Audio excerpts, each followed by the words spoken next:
Hello and welcome back. So dear students, actually जो आज का टॉपिक है ये पे पहले मैं बना चुका हूँ, तो कभी कभी वॉइस में प्रॉब्लम हो जाती है तो समझ में नहीं आता कि क्या होता है, कहीं ना कहीं से प्रॉब्लम आ जाती है। तो चलो खैर जो भी है, इसको मैंने बनाया था तो जल्दी ही स्टूडेंट्स कुछ कमेंट्स आए कि सर यहाँ पे प्रॉब्लम है, तो मैंने क्या किया, उसको रिमूव कर दिया। तो आपके लिए इसको मैंने दोबारा बनाया है। तो चैप्टर क्या था हमारा, चलिए देखते हैं हम आज क्या डिस्कस करने वाले थे। जी हाँ, long walk to freedom, right. Long walk to freedom actually ये क्या है, नेल्सन मंडेला, जो इसका जो यानी कि जो निकनेम होता है, रोली लाला, ठीक है, रोली लाला मंडेला। तो नेल्सन मंडेला के नाम से सारे के सारे लोग इसको जानते हैं। इसकी एक ऑटोबायोग्राफी है लॉन्ग वॉक टू फ्रीडम, ठीक है ना, जो N C R T, C B S E या फिर जेके बोस की इंग्लिश में आई हुई है क्लास 10th। तो चलिए थोड़ा सा हम जान लेते हैं कि कुछ पॉइंट्स इस चैप्टर को पढ़ने से पहले। साउथ अफ्रीका की बात है, ठीक है ना। तो साउथ अफ्रीका में जो नेल्सन मंडेला होता है, ये एक ब्लैक कम्युनिटी का एक मेंबर होता है, एक सदस्य होता है। वहाँ पर हुकूमत कर रहे होते हैं वाइट पीपल, वाइट सुप्रीमेसी। जब वो कॉलोनी के दौरान वहाँ पर गए, वहाँ पर यानी कि कब्जा किया, तो वो वहीं पर रह के, मतलब वहीं के रह गए। फिर वहाँ पर उन्होंने क्या किया, उन पर हुकूमत करना शुरू कर दिया, ठीक है ना। और जो जो ब्लैक पीपल थे ना, वो ज़्यादा थे, नियर अबाउट 70-30 का रेशो था, ठीक है ना, वो ज़्यादा थे। तो ये व्हाइट सुप्रीमेसी उन पर हुकूमत करने लग गई, तो उन्होंने एक एक किस्म की गवर्नमेंट यानी कि वहाँ पर इंस्टॉल की, वो थी अपाथीड। अपाथीड का मतलब होता है एक ऐसी गवर्नमेंट या एक ऐसा कंट्रोल या एक ऐसा सेपरेशन, ठीक है ना, एक ऐसा सेपरेशन क्रिएट करना, ऐसा डिस्क्रिमिनेशन क्रिएट करना जो बहुत ही ज़्यादा ब्रूटल हो। यानी कि जो बिल्कुल भी जिसके ऊपर ये यानी कि इम्प्लीमेंट किया जाएगा, उनको बिल्कुल किसी भी किस्म के राइट्स नहीं दिए जाते थे। अपार्थाइड सिस्टम में इसमें क्या था कि जो ब्लैक पीपल थे ना, उन पर हुकूमत करते थे वाइट पीपल।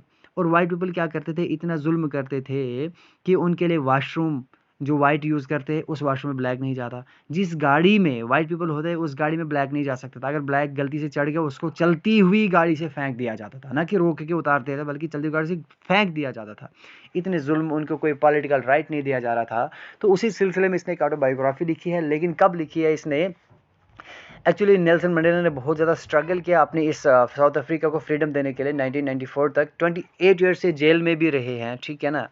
तो काफ़ी स्ट्रगल करने के बाद फिर 1994 में पहली बार वहाँ पर नॉन रेशनल गवर्नमेंट बनती है और नेल्सन मंडेला को प्रेसिडेंट बना दिया जाता है फेयरली इलेक्टेड गवर्नमेंट के ज़रिए से, राइट। तो चलिए हम पढ़ते हैं इस चैप्टर में आगे ऑटोबायोग्राफी में क्या लिखते हैं। 10th में डान ब्राइट एंड क्लियर, कह रहे कि जो 10th मई थी, अभी 10th मई की बात है, कह रहे कि उस दिन जो डान हुई, जब सुबह सहर हुई, फजर हुई, तो वो बिल्कुल ब्राइट और क्लियर थी, बिल्कुल धूप थी, बहुत अच्छा मौसम था। For the past few days, I had been pleasantly besieged by the dignitaries and world leaders. कह रहे कि पिछले कुछ दिनों से मैं बिसेज होता है घिरा हुआ, मतलब ये है इसके चारों तरफ होंगे लोग, ऐसे ये बिसेज होगा इस लोगों से। कह रहे कि मैं लोगों से, किन लोगों से, बड़े बड़े डिग्निटारीज यानी कि डिग्निफाइड इज्जतदार लोगों से, जो दुनिया के वर्ल्ड लीडर थे, उन लोगों से वो लोग आए हुए थे, कहीं कहीं से अलग अलग कंट्री से आए हुए थे। किसके लिए? To pay their respect before the inauguration, inauguration करने से पहले वो मुझे रिस्पेक्ट देने के लिए लोग आए हुए थे। बड़े बड़े डिग्निटारीज मेरे चारों तरफ घिरे हुए थे, ठीक है ना, मैं डिग्निटारी से घिरा हुआ था। अब वो कौन सी इनाग्रेशन, इनाग्रेशन चलती है यहाँ पर किस चीज़ की, न्यूली बॉर्न लिबर्टी, यानी कि न्यूली इलेक्टेड गवर्नमेंट होती है, उसको इंस्टॉल करने के लिए, यानी कि नई गवर्नमेंट को इंस्टॉल करने के लिए, उसके इनाग्रेशन के लिए लोग आए हुए थे, राइट। अब मैंने पहले ही कहा 1994 में हुकूमत वहाँ पर पहली नॉन रेशनल गवर्नमेंट बनी, ठीक है ना, जिसमें ब्लैक प्रेसिडेंट बना। तो उस गवर्नमेंट को इंस्टॉल करने के लिए लोग आए हुए थे। कह रहे हैं कि मेरे चारों तरफ वो लोग थे पिछले कुछ दिनों से। कब से? 10th मई की बात चल रही है, 1994। Okay, the inauguration would be the largest gathering ever of international leaders on south African soil. और कह रहे कि जो ये इनाग्रेशन थी, ये सबसे लार्जेस्ट गैदरिंग थी एवर, कभी भी इससे पहले, कह रहे कि साउथ अफ्रीका की सॉइल के ऊपर इंटरनेशनल लीडर्स की इतनी बड़ी गैदरिंग कभी नहीं हुई थी जितना कि आज, right. The ceremonies took place in the lovely sandstone, ठीक है, amphitheater formed by the Union buildings in Pretoria। ये बोल रहा है कि जो सेरेमनीज जो हुई यहाँ पर, जैसे फ्लावर सेरेमनी होते, कोई और सेरेमनी हो, कोई मतलब बहुत सारी सेरेमनीज हुई वहाँ पर। कह रहे कि वो कहाँ पर हुई? Took place in the lovely sandstone. Sandstone एक किस्म का एक सेडिमेंट्री रॉक का बना हुआ होता है, ठीक है ना। वो रॉक्स होते, कुछ सीमेंट मिक्स करके, यानी कि वो बना दिया जाता है टाइल लाइक, ठीक है ना। कह रहे उस सैंडस्टोन से बना हुआ एक एम्फीथिएटर। एम्फीथिएटर होता है एक ऑडिटोरियम की तरह बनाया जाता है, जिसमें क्या होता है, ऐसे मतलब इस तरह से उसकी फॉर्मेशन होती है यहाँ से, और यहाँ पे स्टेज होता है, ठीक है ना, ये स्टेज होता है इतना और इसके कंस्ट्रक्शन इस तरह होता है, लोग यहाँ से ऊपर बैठते, ऊपर ऊपर ऊपर ऊपर यहाँ से देखते स्टेज को। कह रहे कि इस किस्म का एम्फी थिएटर इसको हम बोलते हैं। कह रहे कि वहाँ पर बना, जिसको कहाँ पर ये था, एक जगह का नाम है प्रिटोरिया। इसको किसने बनाया था? Union buildings. तो यूनियन बिल्डिंग्स कौन हो गया? वहाँ की जो सुप्रीम ऐसी थी, जहाँ पर जो लोग हुकूमत करते थे, सुप्रीम, जहाँ पर वो बैठते थे, उस डिपार्टमेंट को, उस जगह को यूनियन बिल्डिंग्स, ठीक है, उसको नाम था उसका। तो उन यूनियन बिल्डिंग्स वालों ने, उस डिपार्टमेंट ने बनाया था उसको, जो सुप्रीम डिपार्टमेंट था। For decades this had been the seat of white supremacy. कह रहे कि बहुत ही डेकेड्स से, बहुत ही 10 मतलब 10 साल के उस टाइम को हम बोलते हैं डेकेड्स, बहुत ही डेकेड से वहाँ पर ये सीट किसकी थी? यूनियन बिल्डिंग्स इन प्रिटोरिया में किसकी सीट थी? वाइट सुप्रीमेसी की, तो वाइट लोगों की थी। And now it was the site of a Rambo gathering of different colours and Nations for the installation of south Africa's first democratic non racial government. तो कह रहा कि लेकिन अब क्या है, ये एक ऐसी साइट बन गई, एक ऐसी जगह बन गई है, ऐसा लग रहा है यहाँ पर रैम्बो गैदरिंग है। रैम्बो गैदरिंग मीन्स क्या होता है कि अलग अलग कलर होते हैं ना रैम्बो में। वैसे पहले यहाँ पर व्हाइट लोग थे, एक ही कलर था, लेकिन अब आज़ाद हो गए, सारे के सारे लोग यहाँ पर ब्लैक हैं, लाल हैं, पीले, नीले, सारे के सारे लोग जमा हो गए हैं, राइट। तो ऐसा लग रहा है कि एक रैम्बो गैदरिंग है, यानी कि अलग अलग नेशंस के लोग हैं, अलग अलग कलर्स के लोग हैं, मिक्सअप हैं, है ना, अलग अलग लोग आए हुए हैं, किसके लिए? एक साउथ अफ्रीका की फर्स्ट डेमोक्रेटिक और नॉन रेशियल गवर्नमेंट को इंस्टॉल करने के लिए, जैसे कि मैंने पहले बोला, right. On that lovely autumn day, I was accompanied by my daughter Zanani. अब कह रहे कि on that lovely autumn day, कह रहे कि 10th में है और autumn day भी है। क्यों? क्योंकि आप कंफ्यूज नहीं होना, इसमें क्या है कि साउथ अफ्रीका में आटम कब होता है? मई में होता है, राइट। तो कह रहे कि उस दिन आटम डे था, जिस दिन मैं वहाँ पर था, तो मेरे साथ दूसरा कौन था? मेरी बेटी ज़नैनी थी, ठीक। ऑन द पोडियम, पोडियम होता है स्टेज, ठीक है ना। On the podium mister de Klerk was first sworn in as a second deputy president. तो कह रहा है कि जो मिस्टर डी क्लर्क था, उस स्टेज पर पहला वो, यानी कि दूसरा डेप्यूटी प्रेसिडेंट के नाते के तौर पर उसने शपथ ग्रहण की, ठीक है ना, उसने शपथ ली, दूसरा president. Then Thabo Mbeki was sworn in as a first deputy. तो पहला डेप्यूटी प्रेसिडेंट किसने यानी कि शपथ ली? थोबो मैबकी ने। और अब इनकी बारी थी खुद की, नेल्सन मंडेला की। अब कह रहे कि when it was my turn, कह रहे कि जब मेरी बारी आई, I pledged to obey and uphold the constitution and to devote myself. कह रहे कि जब मेरी बारी आई तो मैंने क्या किया? प्लेज किया, मैंने वादा किया। किस चीज़ का वादा किया? To obey and uphold the constitution, कि मैं ओबे करूंगा कॉन्स्टिट्यूशन को और अपहोल्ड करूंगा, इसको मानूंगा, इसको आगे चलाऊंगा, और मैं खुद को डिवोट कर दूंगा, सेक्रीफाइस कर दूंगा। किसके लिए? To wellbeing of republic and its people. Republic के लिए, साउथ अफ्रीकन न्यूली रिपब्लिक के लिए, उसकी अच्छाई के लिए, उसकी वेलबींग के लिए, उसकी कामयाबी और तरक्की के लिए, और इसके लोगों के लिए मैं खुद को क्या कर दूंगा? कुर्बान कर दूंगा, डिवोट कर दूंगा, डेडिकेट कर दूंगा। To the assembled guests and the watching world I said. कह रहे कि जितने भी लोग वहाँ पे असेंबल हुए थे, जमा हो गए थे, ठीक है ना, तो उन गेस्ट से और जो पूरी दुनिया हमें देख रही थी टीवी पे, वो कहीं पे हमें देख रही थी, तो उन सब से मैंने कहा, क्या कहा? Today all of us do by our presence here confer glory and hope to newborn liberty. कह रहे कि आज के दिन, आज हम सब के सब यहाँ पर जमा हुए हैं, बाय आवर प्रेजेंस हियर, हमने खुद की मौजूदगी को यहाँ पर लाया है, खुद को यहाँ पर मौजूद रखा, क्या करने के लिए? Confer glory and hope to newborn liberty, है ना, कि बेस्टो, कन्फर का मतलब होता है टू बेस्टो, है ना, कि देना, ठीक है ना, टू गिव। हम क्या करते हैं? इस न्यू बॉर्न लिबर्टी को यहाँ पर ग्लोरी, खूबसूरती और उम्मीद देने के लिए हम यहाँ पर जमा हुए हैं, ठीक। हमारी मौजूदगी इसीलिए यहाँ पर हुई है। Out of the experience of an extraordinary human disaster that lasted too long. कह रहे कि out of the experience of an, किस से बाहर, किस से निकल कर न्यू बॉर्न लिबर्टी बनी है? एक एक्स्ट्राऑर्डिनरी ह्यूमन डिजास्टर से।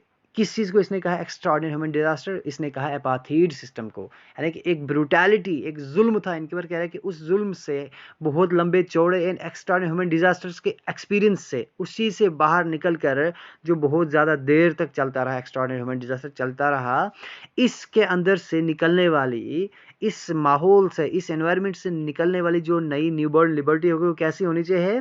Must be born a society of which all humanity will be proud. एक ऐसी सोसाइटी बॉर्न होनी चाहिए जिसके ऊपर तमाम इंसानियत को फख्र होगा, प्राउड होगा, राइट। वी हु वर आउटलाज, कह रहे कि वी, हम, यानी कि यहाँ पर ब्लैक पीपल की बात कर रहा है। कह रहे कि हम, जो हम क्या थे? वी वर आउटलाज, जिनको कानून में कोई जगह ही नहीं थी, है ना, हम कानून से बेदखल थे। नॉट सो लॉन्ग एगो, कह रहे कि कुछ ज़्यादा देर नहीं हुआ, कुछ ही देर पहले हम क्या थे? आउटलाज थे। Have today been given the rare privileges to be host to the nations of the world on our own soil. लेकिन आज हमें क्या दिए जा रहे हैं, रेयर प्रिविलेजेस, रेयर होता है बहुत कम, प्रिविलेजेस होता है स्पेशल राइट्स, ठीक है ना। कह रहे कि आज हमें स्पेशल राइट्स दिए जा रहे हैं, है ना, क्योंकि कुछ देर पहले कि हमें को आउटलाज माना जाता था, हमें माना नहीं जाता कि हम सिटीजन्स हैं, लेकिन आज हमें स्पेशल राइट्स दिए जाते हैं। क्या राइट हमें दिया गया है, हम होस्ट कर रहे हैं नेशंस के लोगों को, हम होस्ट कर रहे हैं डिफरेंट नेशंस के लोगों को, हम गेस्ट हम होस्ट कर रहे हैं, ठीक है ना, of the nations of the world on our own soil, हमारी खुद की सरजमीन पर हम दूसरी कंट्रीज को हम होस्ट कर रहे हैं, ये हमारा स्पेशल राइट दिया गया।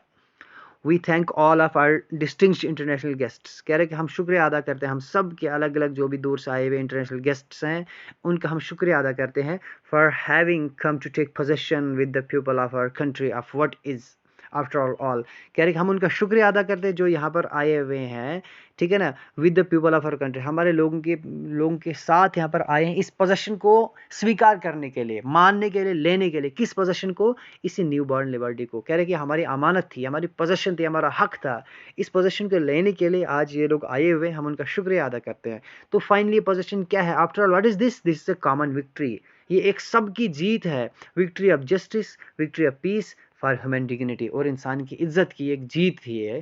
फाइनली इस पोजीशन को लेने के लिए लोग आए हुए, इंटरनेशनल गेस्ट जो आए हुए हैं, इनका हम क्या करें, शुक्रिया अदा करते हैं। We have at last achieved our political emancipation. Emancipation होता है actually out of control, out of any political control, कह रहे कि फाइनली हमने अपनी जो पॉलिटिकल इमेंसिपेशन है, पॉलिटिकल कंट्रोल है, ठीक है, हम स्लेवरी से आज़ाद हो चुके, इस चीज़ को हमने अचीव कर लिया।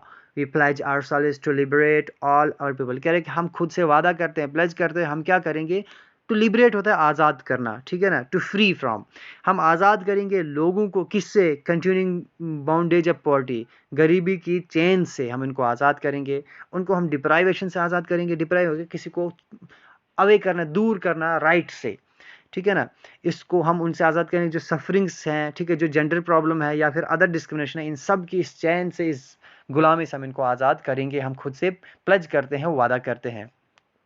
Never never and never again, कभी नहीं और कभी नहीं दोबारा ऐसा होगा, shall it be that this beautiful land will again experience the operation of one by another, कह रहे कि इस खूबसूरत ज़मीन पर कभी भी नहीं ऐसा होगा कि इस ब्यूटीफुल लैंड के ऊपर दोबारा ऐसा ऑपरेशन एक्सपीरियंस कभी नहीं होगा। ऑपरेशन का मतलब होता है ऑपरेस करना किसी को, यानी किसी को दबाना, किसी को हुकूमत करना, फिर उसके ऊपर यानी कि जुल्म करना, उसको ऑपरेशन बोलते हैं।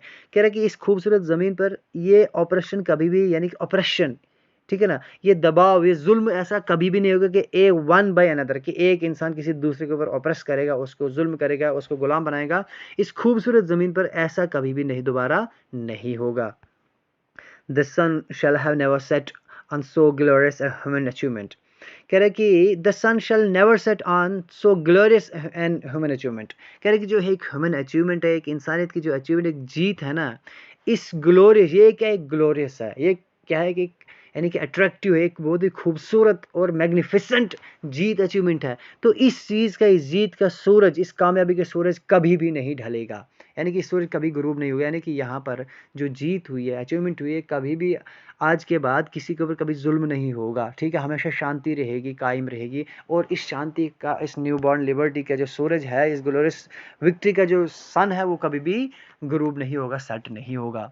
Late freedom reign, God bless Africa, let freedom reign, reign होता है हुकूमत करना, ठीक है, हुकूमत, कह रहे कि चलो फ्रीडम को, चलो आज़ादी को हुकूमत करने दो, गॉड ब्लेस अफ्रीका। तो ये इसने ये किससे कहा, जो गैदरिंग से जो लोग देख रहे थे, जो वहाँ पर लोग जमा थे, असेंबल थे, उन सब से इसने कहा। क्लियर हो रहा है, आई होप आपको क्लियर हो रहा होगा। अगर क्लियर हो रहा है तो एक लाइक तो ज़रूर बनता है ना, और शेयर भी ज़रूर कर दीजिए अपनी आगे शेयर कर दीजिए, ताकि इससे थोड़ा सा मैंने वीडियोस बाकी तक भी पहुँचे जिनके पास नहीं पहुँचा हुआ है, right. Okay, a few moments later, we all lifted our eyes in awe as a spectacular array of South African jets. कह रहे कि few moments later, कुछ लम्हों बाद, कुछ टाइम के बाद हमने अपनी नज़रें ऊपर को उठाई। Eyes in awe, awe होता है AW, awe का मतलब होता है, ठीक है ना, यानी कि इमोशंस, है ना, क्लियरली हमने क्या किया, अपनी नज़रों को उठाया, यानी कि इमोशन से भरे हुए, ठीक है ना। इमोशन क्या होता है, यानी कि वहाँ पर क्या था कि अब ओबियसली बात है, वहाँ पर ये सब चल रहा था, सब के सब लोग वहाँ पर इमोशनल थे, सोकर चलो हमने विक्ट्री हासिल की है, ठीक है ना। एक क्लियरली इमोशंस के साथ हमने नज़रें ऊपर को उठाई, ठीक है, बड़े कॉन्फिडेंस के साथ हमने क्या देखा, as a spectacular array of South African jets. Spectacular होता है एक क्लियर, है ना, एक खूबसूरत एलोब्रेशन व्यू, जो इवेंट हो गया है ना कि जो विजिबल इवेंट एक एलोबरेटेड, ठीक है ना। एरे होता है एक लाइन, एक बिल्कुल एक कतार में, बिल्कुल जैसे ऐसे है बिल्कुल लाइन में, है ना।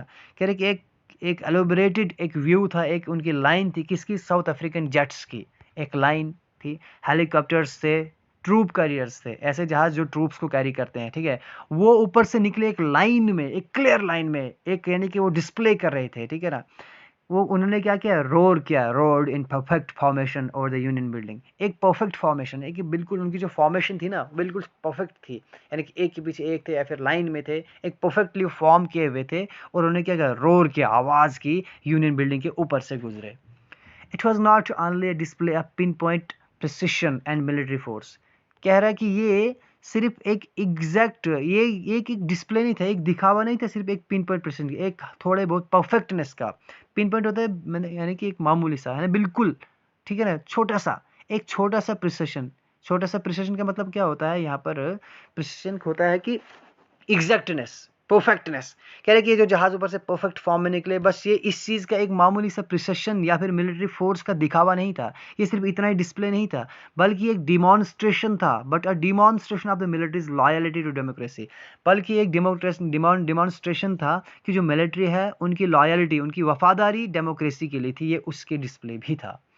To a new government that had been freely and fairly elected, कि उनकी लॉयलिटी न्यूली डेमोक्रेसी के लिए और न्यूली गवर्नमेंट के लिए जो अभी अभी फ्रीली और फेयरली इलेक्ट किया, फेयरली यानी कि बिना किसी गड़बड़ के, घोटाले के, फेयरली न्यूली गवर्नमेंट को इलेक्ट किया।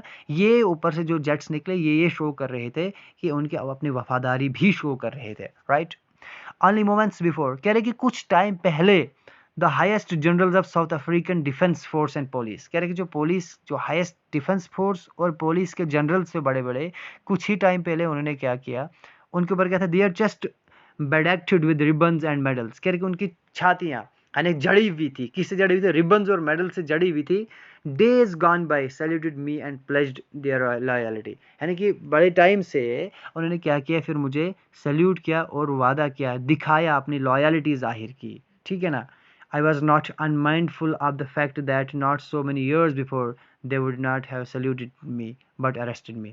कह रहे कि I was not unmindful, unmindful होता है ना कि यानी कि भूल जाना। कह रहे कि मैं ये भूल नहीं चुका हूँ, मुझे याद है, ये मेरे माइंड में ये बात है, ये फैक्ट मेरे जहन में है कि many so not so many viewers, कह रहे कि कुछ ज़्यादा साल पहले की बात नहीं, उन्होंने मुझे क्या किया था, सैल्यूट नहीं किया था, बल्कि मुझे अरेस्ट किया था, राइट। इन्हीं जनरल्स ने जो अभी सल्यूट कर रहे हैं इसको। Finally a chevron of Impala jet left a smoke trail of black, red, green, blue and gold of the new African flag. Finally एक चैवरन यानी कि एक इम्पाला जेट निकला, ठीक है ना। उसने क्या किया, पीछे स्मोक छोड़े, ब्लैक कलर का, रेड, ग्रीन, ब्लू, जिसने क्या किया, उस स्काई में एक साउथ अफ्रीका का एक नया फ्लैग बनाया, right. The day was symbolized for me by the playing of our two national anthems and the vision of white singing। ठीक है ना। कह रहे कि जो उसके उस दिन वो मेरे लिए सिंबलाइज किया गया था, for me by the playing of two national anthems, ठीक है, दो नेशनल एंथम्स चलाए गए, ठीक है ना। And the vision of white singing, vision of white singing ये था, नकोसी सकेलाले अफ्रीका, ठीक है ना। अब इसका मीनिंग आई डोंट नो क्या है, अगर आपको पता होगा तो कमेंट बॉक्स में मुझे ज़रूर बता देना कि ये, ठीक है ना, ये वहाँ की लैंग्वेज है।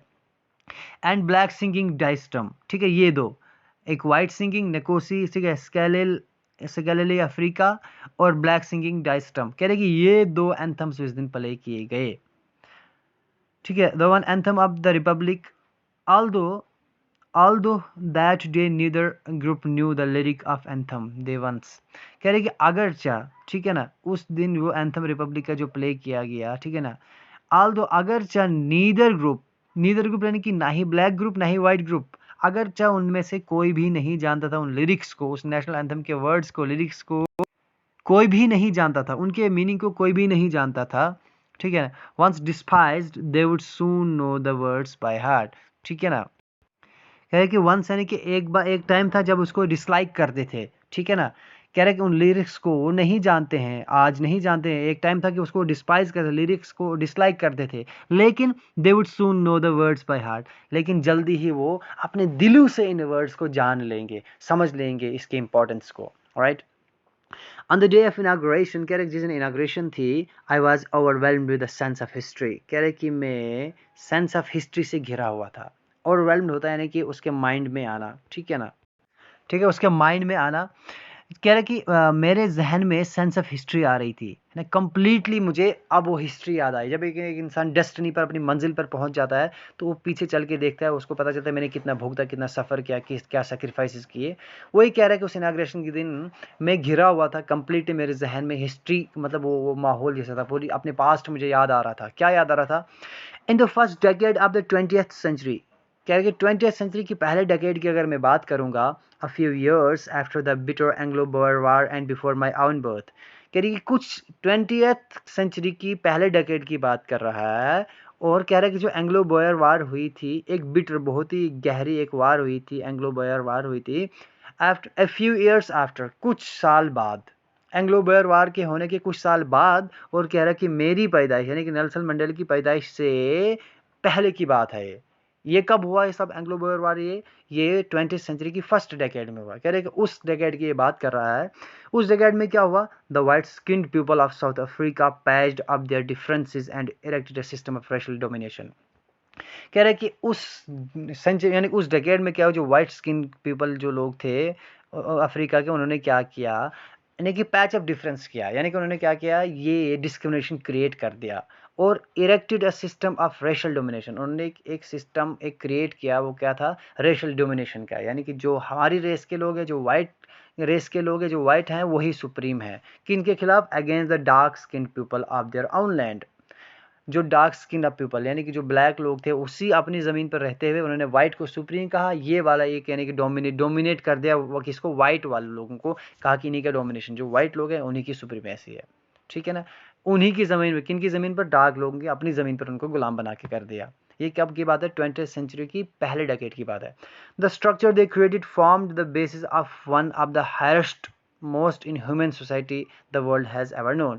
कह रहे कि जो स्ट्रक्चर, जो गवर्नमेंट उन्होंने क्रिएट की, जिस किस्म की गवर्नमेंट उन्होंने क्रिएट की, जो स्ट्रक्चर उन्होंने क्रिएट किया, वो क्या था? They created form the base of one of the harassed, harassed होता है, हैर्श होता है, ऐसे वर्ड, हैर्श वर्ड होता है, तकलीफ दे। हैरेस्ट होता है सबसे ज़्यादा तकलीफ दे। वो कैसा था, उसका स्ट्रक्चर कैसा था, किसके बेस पर था? वो सबसे ज़्यादा तकलीफ, हैरेस्ट था वो, और मोस्ट इनह्यूमन था। इनह्यूमन है किसका? इंटानियम ह्यूमैन का, ह्यूमैनिटी का, इंसानियत का, यानी कि गैर इंसानियत। इंसानियत है यानी कि इसको क्या करते हैं? हैवानियत। इनह्यूमन की हैवानियत, सबसे ज़्यादा हैवानियत परिस्थिति उसके अंदर। वो ऐसी सोसाइटी क्रिएट की उन्होंने, शायद पूरे वर्ल्ड में किसी को ऐसी सोसाइटी मालूम होती। इतना जुल्म व जिब्र किया, टायरनी की। Now in the last decade of the 20th century, लेकिन कह रहे हैं कि वहीं पर, वही 20th सेंचुरी का लास्ट डिकेड है आज। And my own 8th decade as a man, और मेरा एक इंसान होने के नाते मेरा खुद का 8th डेकेड है। और 20th सेंचुरी की लास्ट डेकेड में आज देखो हिस्ट्री बदल चुकी है। वो क्या है? The system had been overturned forever and replaced by one that recognize the rights and freedom of all the people. और उस सिस्टम को रिप्लेस कर दिया, उस सिस्टम को ओवरटर्न कर दिया, ख़त्म कर दिया हमेशा के लिए। और उसको रिप्लेस कर दिया किससे? बाय वन सिस्टम से, उस सिस्टम से जो सिस्टम क्या करता है? रिकग्नाइज करता है, पहचानता है। किसी को पहचानता है? लोगों की फ्रीडम को पहचानता है और राइट्स को पहचानता है। अब वो सिस्टम बन चुका है। Regardless of their colour of their skin, कोई परवाह नहीं करता उनकी कलर ऑफ स्किन क्या है, सबको उनके फ्रीडम और राइट देता है। The day had come about through the unimaginable sacrifice of thousands of my people। कह रहे कि ये जो एक का ये दिन आज आया है, इस दिन पर हम पहुंचे हैं, ये किससे आया है? ये ऐसी अनइमेजिनेबल सेक्रीफाइसेस से आया है। थाउजेंड्स ऑफ माई पीपल, कह रहे कि मेरी ज़मीन के रहने वाले लोगों की, हज़ारों लोगों की कुर्बानियों से आज का दिन ये नसीब हुआ है। People whose suffering and courage can never be counted or repaid। वो लोग जिनका भुगता, जिन्होंने सफ़र किया, इस आज़ादी के लिए स्ट्रगल की, और उनकी हिम्मत को कभी भी काउंट नहीं किया जा सकता है, और न ही कभी उनका बदला चुकाया जा सकता है। I felt that day as I have on so many other days that I was simply the sum of all those African पैट्रियाट्स।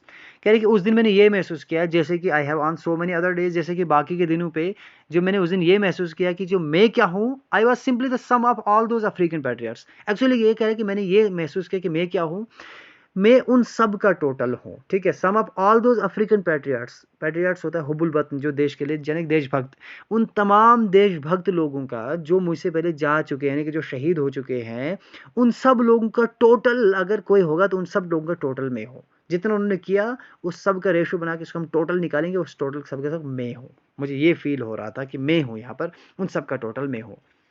That long and noble line ended now, कह रहे कि वो लंबी कतार जो एक नोबल लाइन थी, एक लंबी कतार थी जो एक देशभक्त लोगों की, वो खत्म हो चुकी थी अब।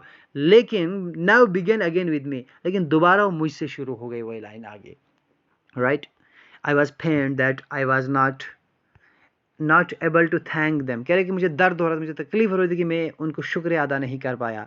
And that they were not able to see what their sacrifice had wrought, और मुझे दर्द हो रहा है कि वो इस चीज़ को देखने के लिए जिंदा नहीं कि उनकी यानी कि मेहनत ने क्या रंग लाया, क्या बीज बोया है, क्या फसल उगाई है, उनकी मेहनत ने क्या यानी कि रंग लाया है।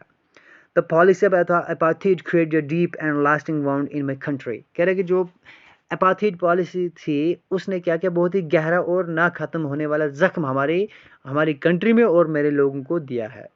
All of us will spend many years if not generations recovering from that profound hurt। profound होता है गहरा जख्म, जो साइकोलॉजिकली खासकर मेंटली गहरा जख्म। कह रहे कि हम सब के सब बहुत सारे साल स्पेंड कर देंगे इसको भुलाने में। कह रहे कि अगर जनरेशन्स नहीं लगेंगे भुलाने में, लेकिन बहुत सारे साल लग जाएंगे कि इस प्रोफाउंड हर्ट को, इस गहरे जख्म को, साइकोलॉजिकल मेंटल जख्म को रिकवर करने में हमें बहुत सारे ईयर्स लग जाएंगे।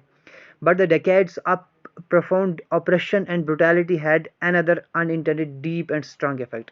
कह रहे हैं कि लेकिन इस इतने सारे टाइम का जो ऑपरेशन था, प्रोफाउंड ऑपरेशन था, जो एक गहरा जख्म था, जो गहरा दबाव था, जो जुल्म था हम पर, और जो ब्रुटैलिटी थी, जो जुल्म हम पर था, ब्रुटल होता है जुल्म, ऑपरेशन होता है दबाव, जो दबाव और जुल्म हम पर किया जा रहा था इतने सालों से, इतने बरसों से, इसका एक another unintended deep and strong effect था। इसका एक दूसरा भी इफेक्ट था जो गहरा था, जो मजबूत था, और वो अनइंटेंडेड था। यानी कि अनइंटेंडेड जिसको इंसान की इंटेंशन ना हो, इरादा ना हो, खुद ही क्रिएट हो गया एक ऐसा जिसके बारे में इंसान सोच भी नहीं सकता था, एक वो इफेक्ट भी था। और वो इफेक्ट क्या था? एक तो ये था उन्होंने जुल्म किया, ये कभी भी नहीं भूल पाएंगे उसको, बहुत टाइम लगेगा।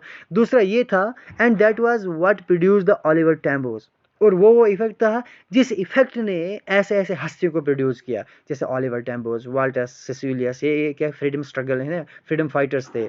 The chief Luthulis, the Yusuf Dadoos, ठीक है, the Yusuf Dadoo, whatever is that, okay, the Bram Fischer, the Robert Sobukwes of our time.